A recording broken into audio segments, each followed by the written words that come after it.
Le Sarkozy dont vous parliez, il se trouve qu'à l'époque, je m'étais amusé sur mon blog à régler le compte à la dynastie alto-sécanaise, comme on doit dire, des Hauts-de-Seine. Mais il se trouve qu'on est là pour parler de l'Afrique. Je serais infiniment plus sévère pour vous sur la politique française que vous ne pourriez jamais l'être. Donc bon, d'accord, j'entends bien. Donc voilà, en même temps, sur ce qui est de vos propositions, je les trouve parfaitement recevables. Je pense qu'effectivement, pour tourner une page aussi lourde et aussi entachée de travers et parfois de crimes, il faut effectivement passer par l'étape d'un pardon, mais un pardon qui n'est pas un effacement, un pardon qui n'escamote pas, mais un pardon qui sait et qui fait savoir, y compris aux générations futures. Là-dessus, en revanche, je vous rejoins tout à fait. Juste parce qu'en fait, il y a un phénomène qui a flotté sur plusieurs de vos questions, et donc je vais juste terminer rapidement sur la question de la fameuse France-Afrique, parce que de manière implicite ou explicite, elle a percolé dans pas mal de nos échanges. Vous savez sans doute à peu près tous que le néologisme France-Afrique, on le doit au défunt Houphouët-Boigny, mais il se trouve que dans l'esprit du patriarche de Yamoussoukro, le concept n'avait absolument rien de péjoratif. Il renvoyait à une communauté de destin historique, un désir ou à une nécessité de perpétuer à l'ère postcoloniale une relation privilégiée. Vous le savez aussi, la notion a pris au fil du temps une toute autre acception, et pour la définir sommairement, la France-Afrique, ce serait grosso modo aujourd'hui un bouquet de réseaux partisans, affairistes et militaires qui parasitent et qui influencent, quand ils ne la dictent pas, la politique africaine de l'État français vis-à-vis de son ancien précaré subsaharien, ou en tout cas ce qui en tient lieu. Si vous permettez, l'association Survie avec Xavier Berchel, qui a mis la France-Afrique dans ce sens-là, comme vous dites, ce sens péjoratif. Avec l'association Survie, que les Français ne connaissent pas, qui est pourtant une organisation bien franco-française, que les gens connaissent l'AFUR, mais ne connaissent pas l'association Survie, qui lutte sur ces relations incestueuses entre la France et l'Afrique, qu'on appelle France-Afrique. Je pense, au risque d'être un peu en désaccord avec vous de nouveau, que ceux qui s'intéressent à l'Afrique, à son destin depuis 2 ou 3 décennies, connaissent le travail de Survie, connaissent pour certains, pour les avoir lus, les ouvrages de François-Xavier Verschaff, que j'ai eu la chance de bien connaître avant, hélas, que le cancer l'emporte. Donc, bon, effectivement, c'est plutôt des initiés, mais et Survie continue, comme vous le savez, son travail. Il paraît donc que la France-Afrique est bel et bien passée de vie à trépas, qu'elle relève du fantasme. Bref, il s'agirait d'une invention de journalistes désœuvrés en mal de copie. Et moi, j'ai entendu maintes fois de brillants diplomates prononcer son oraison funèbre, et je les ai vus, comme vous, couvrir son cercueil de couronnes mortuaires, et je les ai vus aussi diffuser assez largement son faire-part de décès. Alors, on peut bien sûr piétiner le baromètre dans l'espoir d'éloigner l'averse. Le hic, c'est que les faits, à l'instar de la météo, sont assez têtus. Nicolas Sarkozy prétendait, là aussi, incarner la rupture. Je vous invite à lire ou à relire le discours que le candidat Sarko prononça en mai 2006 à Cotonou, au Bénin.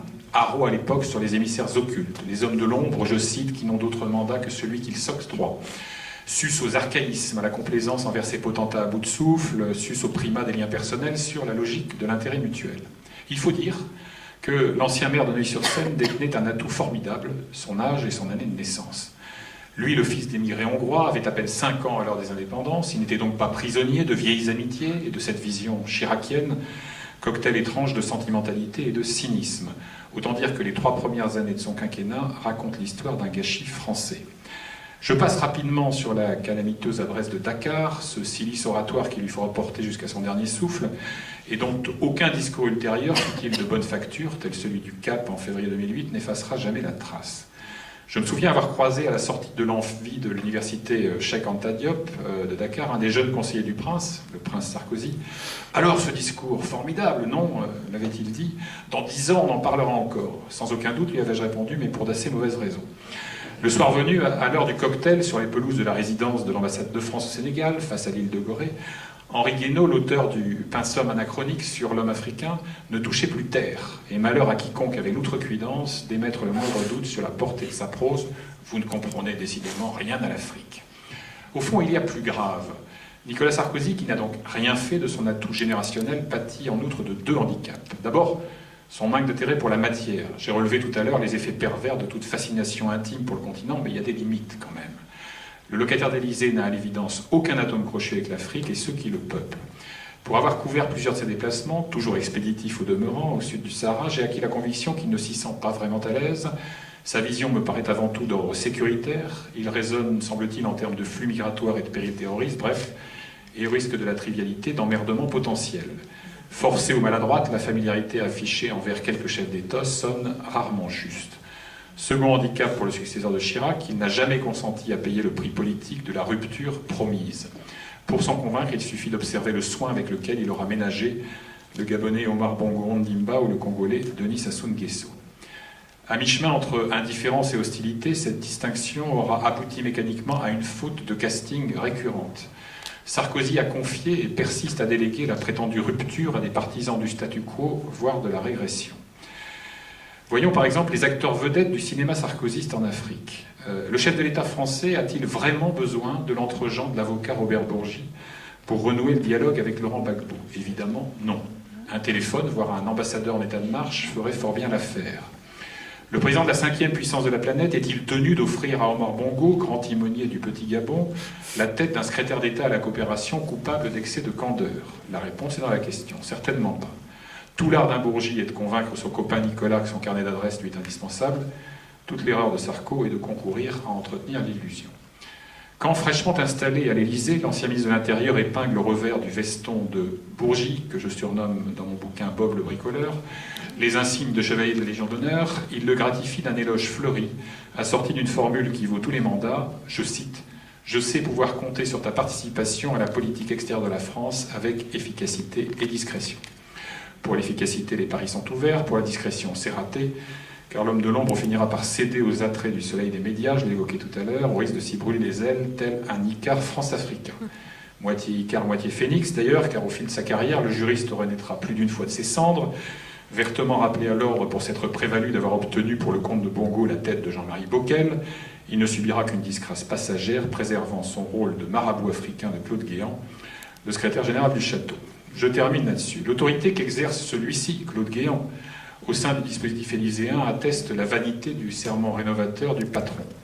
C'est Charles Pasqua soi-même qui vanta jadis auprès de Sarkozy les mérites de Guéant, pur produit de la préfectorale et grand serviteur de l'État. Vu d'Abidjan ou Yaoundé, on doit pouvoir trouver meilleur parrain.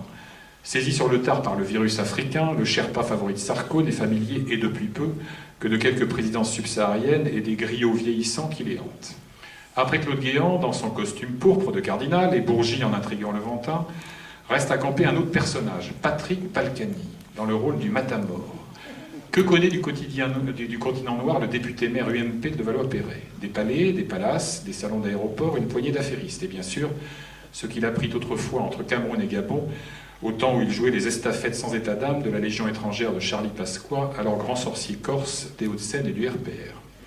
Depuis 2007, l'ex-Pasqua Boy sillonne l'Afrique avec pour tout viatique son statut volontiers brandi d'intime de Nicolas, ce qui, il est vrai, sous les stucs et les lambris, vaut bien davantage qu'un Marocain de ministre ou la dignité d'ambassadeur. Mais Balkany, objecte-t-on à l'Élysée, n'est pourvu d'aucun mandat. Exact, et ça tombe plutôt bien car il n'en a nul besoin. S'il emprunte pour sévirer le jet privé d'un mania kazakh ou le Falcon du belge Georges Forest, consul honoraire de France au Katanga et caïd déclinant du pactole minier du Congo-Kinshasa, Patrick et ses cigares voyagent en classe business, quitte à s'acoquiner avec de sulfureux intermédiaires. Il met son entre-gens, lui, au service des entreprises phares de l'Hexagone, à commencer par Areva, le numéro 1 mondial du nucléaire civil. Mais voilà, Balkany collectionne autant les couacs que les miles. C'est en Guinée que notre Tartarin donna toute la mesure de son talent, vous vous en souvenez sans doute, adoubant sans nuance le chef de la junte Moussa Dadis Camara. Une semaine, c'est quand même pas de bol, avant le carnage du stade de Conakry, perpétré par l'énergie du capitaine putschiste. Voilà ce que je souhaitais vous dire sur la France-Afrique telle que je la vois.